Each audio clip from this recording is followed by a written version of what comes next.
Hello সবাইকে, সবাই কেমন আছো? আশা করি তোমরা অনেক ভালো আছো আর আমিও অনেক ভালো আছি। তো দেখো, আমি তো টিউশনি পড়াই, তোমরা অনেকেই জানো।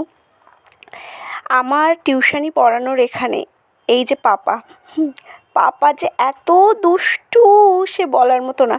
মানে আমার এখানে 3-4জন ছেলেপিলে পড়ে, তো সেই বাচ্চাদের পড়া হয়ে গেলে সবসময় মানে বৌদি নিয়েও আসে না, কেননা প্রচুর ডিস্টার্বও হয় সেই জন্য। কিন্তু পড়ার পরে এটা মানে রুটিন হয়ে গিয়েছে, পড়ার পরে প্রতিদিন ও আসে 5 মিনিট করে, এদের সাথে একটু গল্প করে, এদের বই টই নিয়ে একটু টানাটানি করে, প্লাস আমার সাথে একটু কথা বলে। আর এখন দেখছি যে ও হামাগুড়ি দিতে শিখেছে, তাই ভাবলাম ভিডিওটা তোমাদের সাথে শেয়ার করি। মানে হামাগুড়ি দিতে শিখে একদমই কোলে থাকে না সে, আর সে মানে এত তাড়াতাড়ি এত স্পিডে যায়, সে মানে ধরে রাখা যাচ্ছে না, এতটা স্পিডে যাচ্ছে। আর ড্রেসটা পরেছে দেখেছো তো, স্পাইডারম্যান।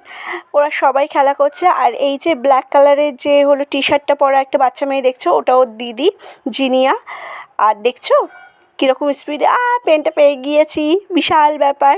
হ্যাঁ, মানে পেনটা এতক্ষণ লুকিয়ে রাখা হয়েছিল, আর ও অনেকক্ষণ থেকে আসবে বলছে, ঘরে দরজা টরজা দিয়ে রেখে দিয়েছে। যেই আমি বলেছি পড়া হয়ে গিয়েছে, ছুটি, ওর মা ছেড়ে দিয়েছে, ওর মা ছেড়ে দিয়ে এখানে বসেছে, ব্যাস এবার খেলা শুরু।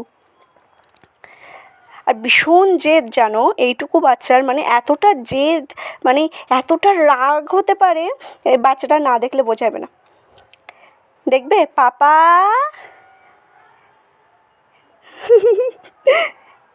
সবার মুখের দিকে তাকাচ্ছে, আর দেখছো কি তাড়াতাড়ি যাচ্ছে। আর এই যে প্রিয়াংশু মুখে মাস্ক পরলে হবে না। ও যদি দেখতে পায় প্রিয়াংশু মুখে মাস্ক পরেছে, তাহলে যেখান থেকে হোক ছুটে এসে আগে মাস্কটা খুলে দেবে। ভীষণই জলি একটা বাচ্চা, আর এই সময়টা হয়তো আর ফিরে পাবে না ও, আমরাও পাবো না। আর আমিও কদিন পর থেকে টিউশনি যেহেতু একেবারের জন্য বন্ধ করে দেবো, আমি আর পড়াবো না, তাই ভাবলাম ছোটো একটা ক্লিপস নিয়ে রাখি। পাপা তো সময় তো কারোর হাতে নাই ধরে রাখার মতো, তো পাপাও অনেক বড় হয়ে যাবে, যেহেতু ভিডিও করে রাখলে সেটা থেকে যাবে, মানে ও পরে যদি দেখতে চায় তো দেখতে পাবে, তো সেই হিসেবে ভিডিওটা করা। আর দেখছো ওর একটা স্লেট আছে, ও আমি গেলেই ওই স্লেটটা নিয়ে চলে আসে, আর শুধু আ কি তাড়াতাড়ি যায় আসে, এসে মানে বলার মতো না, ভীষণ তাড়াতাড়ি করে। তো আজকের মতো ভিডিও এই পর্যন্ত। সবাই ভালো থেকো, সুস্থ থেকো। আর আমার শারীরিক অসুস্থতার জন্য আমি রিলস ভিডিও আপলোড করতে পারছি না, তার জন্য আমি খুবই দুঃখিত। আবার আমি ঠিক হয়ে গেলে অবশ্যই করব। টাটা।